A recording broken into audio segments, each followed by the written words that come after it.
નમસ્કાર ગુજરાત વાસીઓ, ફરી એક વખત આપ સર્વે મિત્રોનું હાર્દિક સ્વાગત છે આજના તાજા અને નવા હવામાન સમાચારના વિડીયોની અંદર।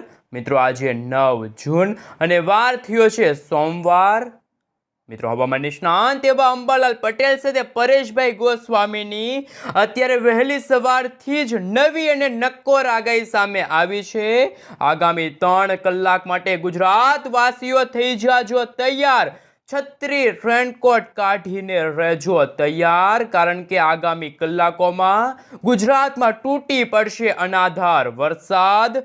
સાથે સાથે મિત્રો હવામાન વિભાગે પણ આજે ગુજરાતમાં છૂટા છવાયેલા વિસ્તારોમાં ભારેથી અતિ ભારે વરસાદ વરસવાને લઈને નવી આગાહી વ્યક્ત કરી છે। સાથે મિત્રો આપણે આજના આ વિડીયોમાં એ પણ જાણીશું કે વર્ષ 2025નું ચોમાસું ક્યાં પહોંચ્યું છે, વાવણી લાયક વરસાદને લઈને શું નવી અપડેટ સામે આવી છે।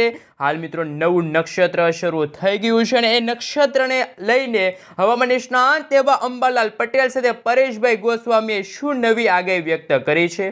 હાલ મિત્રો તમે જોઈ શકો છો ગુજરાતમાં ફરી જામ્યો છે વરસાદી માહોલ।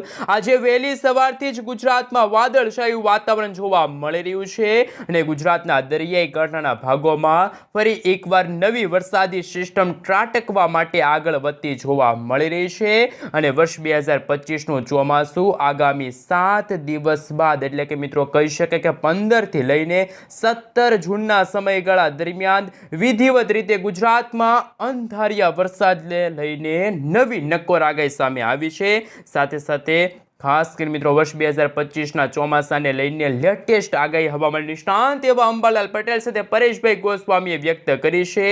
તેમને લઈને પણ મિત્રો આપણે આજના આ વિડીયોની અંદર વાત કરીશું। પરંતુ મિત્રો અત્યારે વહેલી સવારથી જ ફરી જામ્યો છે વરસાદી માહોલ। ગુજરાતના જુદા જુદા વિસ્તારોમાં જાણે આભ ફાટ્યું હોય તેવા દ્રશ્યો સામે આવ્યા। હાલ મિત્રો તમે જોઈ શકો છો ભાવનગર લાગુના વિસ્તારથી લઈને ગુજરાતના દરિયાઈ કાંઠાના ભાગોની અંદર અત્યારે 30 થી લઈને 40 કિલોમીટર પ્રતિ કલાકની ઝડપે ભારે પવનો ફૂંકાવાની શરૂઆત થતી જોવા મળી રહી છે અને મિત્રો ખાસ કરીને તારીખ તમે લખી લેજો। અરબ સાગરના ભાગોની અંદર નવી વરસાદી સિસ્ટમ આગામી 14 તારીખના રોજ બનતી જોવા મળી રહી છે। હવે મિત્રો આપણે સેટેલાઇટ પિક્ચરના માધ્યમથી જાણીશું અત્યારે ગુજરાતનું વાતાવરણ કેવું જોવા મળી રહ્યું છે। આજે તો મિત્રો વહેલી સવારથી જ ગુજરાતમાં ફરી કાળા ડિબાંગ વાદળો ઘેરાતા જોવા મળી રહ્યા છે। ગુજરાતના છૂટા છવાયેલા વિસ્તારોમાં જેમાં હવે પછીના કલાકોમાં કચ્છ લાગુના વિસ્તારમાં જાણે આભ ફાટવાને લઈને નવી નક્કોર આગાહી સામે આવી છે। પરંતુ મિત્રો છેલ્લા 24 કલાકમાં જે રીતે ગુજરાતનું તાપમાન નોંધાણું છે, ગુજરાતમાં જાણે ગરમી અને ઉકળાટનું પ્રમાણ ભારે વધ્યું અને ગુજરાતમાં 38 થી લઈને 41 ડિગ્રી સેલ્સિયસ સુધીનું તાપમાન છે એ ગઈકાલે નોંધાણું હતું। પરંતુ અત્યારે મિત્રો અરબ સાગરના ભાગોની અંદર અને બંગાળની ખાડીના ઊંડાણવાળા વિસ્તારોની અંદર નવી લો પ્રેશર વરસાદી સિસ્ટમ બનતી જોવા મળી રહી છે, જેને લઈને મિત્રો ગુજરાતમાં ચોમાસાનું આગમન ખાસ કરીને તારીખ લખી લેજો 15 જૂનના સમયગાળા દરમિયાન ગુજરાતમાં વિધિવત રીતે ચોમાસાનું આગમન થશે। નૈઋત્યનું ચોમાસું ગુજરાતના દક્ષિણી ગુજરાતના ભાગોમાં સૌથી પહેલા વરસાદ વરસશે।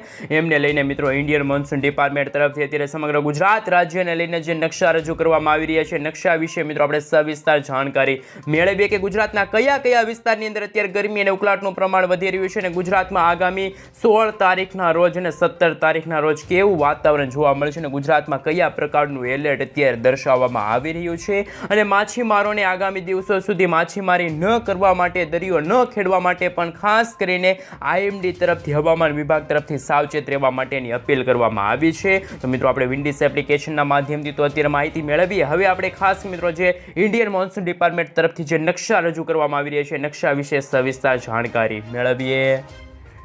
મિત્રો અત્યારે તમે તમારા મોબાઈલ સ્ક્રીનની અંદર જોઈ શકો છો અમદાવાદ હવામાન વિભાગ તરફથી સમગ્ર ગુજરાત રાજ્યને લઈને જે નકશો રજૂ કરવામાં આવી રહ્યો છે એ નકશો મિત્રો તમે જોઈ શકો છો, જેમાં ખાસ કરીને હવે પછીની કલાકો માટે હાલ ગુજરાતવાસીઓ તૈયાર રહેજો। જેમાં સૌપ્રથમ વાત કરીએ તો કચ્છ છે, બનાસકાંઠા છે, પાટણ છે, મહેસાણા છે, સુરેન્દ્રનગર છે, મોરબી છે, જામનગર છે, દેવભૂમિ દ્વારકા છે, પોરબંદર છે, જૂનાગઢ છે, રાજકોટ છે, બોટાદ છે, ગીર સોમનાથ લાગુના વિસ્તારની સાથે અમદાવાદ છે, ગાંધીનગર છે, બનાસકાંઠા, અરવલ્લી, મહીસાગર, દાહોદ, પંચમહાલ, છોટાઉદેપુર, વડોદરા, ભરૂચ અને નર્મદા આ વિસ્તારો મિત્રો મેં તમને જણાવ્યા એ વિસ્તારની અંદર અત્યારે વાતાવરણ બિલકુલ ચોખ્ખું જોવા મળી રહ્યું છે, સૂકું વાતાવરણ અત્યારે આ ભાગોની અંદર જોવા મળી રહ્યું છે. પરંતુ ગુજરાતના દરિયાઈ કાંઠાના ભાગોમાં જાણે આંધી તૂફાન વંટોળ સાથે મેઘરાજા મન મૂકીને વરસતા હોય એવી રહેલી છે હવામાન વિભાગની નવી નક્કોર આગાહી, જેમાં મિત્રો તમે જોઈ શકો છો આગામી કલાકો માટે ગુજરાતના દક્ષિણી ગુજરાતના ભાગોની સાથે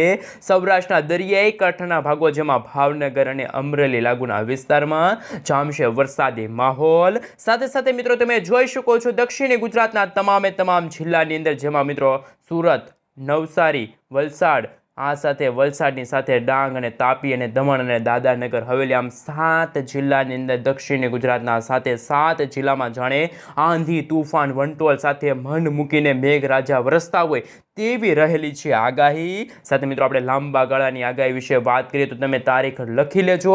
10 તારીખ, 11 તારીખ, 12 તારીખ અને 13 તારીખ, આમ લાંબા ગાળાની આમ 4 દિવસની નવી અને નક્કોર આગાહી સામે આવી છે, જેમાં મિત્રો ગુજરાતના દક્ષિણી ગુજરાતના માત્ર 7 જિલ્લા તે અને સૌરાષ્ટ્રના માત્ર 2 જિલ્લા, આમ તો મિત્રો 10 જિલ્લા સુધી વરસાદની રહેલી છે આગાહી. પરંતુ હવે પછીના સમયગાળા દરમિયાન ગુજરાતમાં જાણે ગરમી અને ઉકળાટનું પ્રમાણ વધ્યું, ભેજ ઘટ્યું, એમના ભાગરૂપી હવે પછીના જે દિવસો આવશે જેમાં 14 તારીખના પછીના સમયગાળા દરમિયાન ગુજરાતમાં આભ ફાટવાને લઈને મેઘગર્જના શરૂ થવાને લઈને નવી નક્કોર આગાહી સામે આવી. એ પહેલા મિત્રો આપણે ખાસ કરીને જે ઇન્ડિયન મોન્સૂન ડિપાર્ટમેન્ટ તરફથી જે ચોમાસાના આગમનને લઈને જે ખાસ મિત્રો IMD તરફથી જે ચોમાસું અત્યારે ક્યાં પહોંચ્યું છે એમને લઈને જે નકશો રજૂ થયો છે એ નકશા વિશે થોડીક વિગતવાર માહિતી મેળવી લઈએ.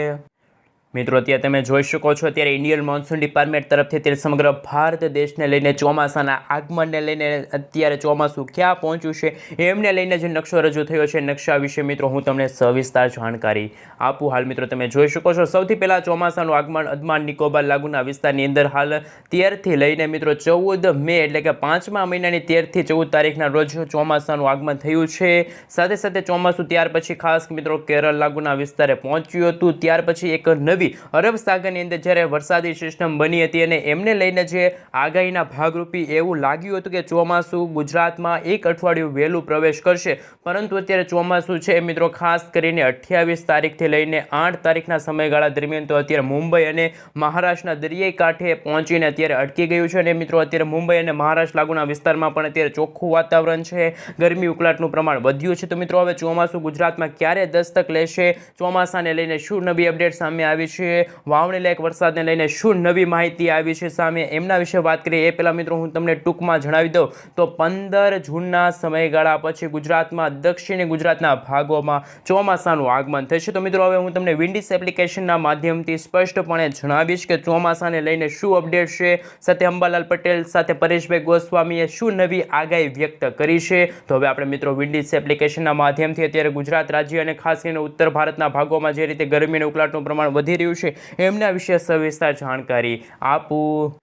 હાલ મિત્રો તમે તમારા મોબાઈલ સ્ક્રીનની અંદર જોઈ શકો છો જે રીતે અત્યારે જે વાદળોના ઘેરાણા છે આ તમે તમારા નકશા આ મોબાઈલ સ્ક્રીન ઉપર જોઈ શકો છો. આ વાદળ છે વાતાવરણ માત્ર ભારતના દક્ષિણી ભારતના ભાગોની સાથે માત્ર અરબ સાગર અને બંગાળની ખાડીના ભાગો સુધી જ સીમિત છે, પરંતુ ગુજરાતમાં પણ નાનકડી એવી વરસાદી સિસ્ટમ આગામી કલાકો માટે પ્રવેશ કરી શકે. એ પણ મુંબઈના દરિયાઈ કાંઠાના ભાગોથી લઈને આજે હૈદરાબાદ છે, બેંગલવી લાગુના વિસ્તારથી આ વરસાદી સિસ્ટમ જો આગળ વધશે તો હવે પછી અત્યારે તમે જોઈ શકો છો વાતાવરણ કઈ રીતનું છે. તો અત્યારે મિત્રો ગુજરાતનું વાતાવરણ બિલકુલ ચોખ્ખું છે. ગુજરાતના પાડોશી રાજ્ય જેમાં રાજસ્થાન છે, રાજસ્થાનના જોધપુર છે, ન્યૂ દિલ્હી છે, ગ્વાલિયર છે, અલ્હાબાદ છે, આ વિસ્તારોમાં અત્યારે વાતાવરણ ચોખ્ખું છે. આ સાથે મિત્રો તમે જોઈ શકો છો આ ભાગ છે ધાણવડ છે, અલ્હાબાદ લાગુના વિસ્તારમાં પણ વાતાવરણ ચોખ્ખું છે. પરંતુ ખાસ કરીને મિત્રો જો તમે રેન અને ઠંડર એટલે કે વીજળીના ચમકાર અને વરસાદને લઈને જો આગાહી વ્યક્ત થઈ એમાં 16 તારીખના રોજ તમે જોઈ શકો છો આ ખાસ કરીને મિત્રો જે ભારતના ઉત્તર ભારત સુધી એક વરસાદી સિસ્ટમ છે આગળ વધતી જોવા મળી છે. એમાં જે ગ્વાલિયર છે, અલ્હાબાદ છે, નવી દિલ્હી લાગુના વિસ્તારમાં વરસાદ વરસશે. સાથે મિત્રો જે નવી વરસાદી સિસ્ટમ એક નાનું એવું વાવાઝોડું જે આ લો પ્રેશર વરસાદી સિસ્ટમ સુધી કન્વર્ટ તો થઈ ગયું છે 16 તારીખના રોજ આ નકશો રજૂ થયો. જો મિત્રો વાતાવરણની કોઈ અસ્થિરતા જોવા નહીં મળે અને નક્ષત્રને લઈને જો આ કોઈ આ વાવાઝોડાને કંઈ અગવડતા નહીં મળે તો ખાસ કરીને આ વરસાદી સિસ્ટમ છે આપણા ગુજરાતના દરિયાઈ કાંઠાના ભાગોમાં જેમાં હવે પછીની કલાકો માટે ખાસ કરીને મિત્રો સુરત લાગુના વિસ્તાર છે, વ્યારા છે, વલસાડ લાગુના વિસ્તારથી લઈને ભરૂચ લાગુના વિસ્તાર, સાથે સાથે સૌરાષ્ટ્રના દક્ષિણી ગુજરાતના ભાગોની સાથે મિત્રો કહી શકાય ઉના છે, જૂનાગઢ છે, સાથે સાથે મિત્રો તમે જોઈ શકો છો વેરાવળ છે, રાજુલા છે, તુલસીશામ છે, મહુવા છે, તળાજા છે, કુંડલા લાગુના વિસ્તાર વિસ્તાર છે, ખડસલિયા ભાવનગરના સોનગઢ છે, પાલિતાણા છે, ખડસલિયા લાગુના વિસ્તારની સાથે ભાવનગર જિલ્લાની અંદર પણ અણધાર્યા વરસાદ વરસવાને લઈને નવી નક્કોર આગાહી છે. હવામાન વિભાગ સાથે હવામાન નિષ્ણાત અંબાલાલ પટેલ સાથે પરેશભાઈ ગોસ્વામીએ આગાહીઓ છે એ વ્યક્ત કરી છે.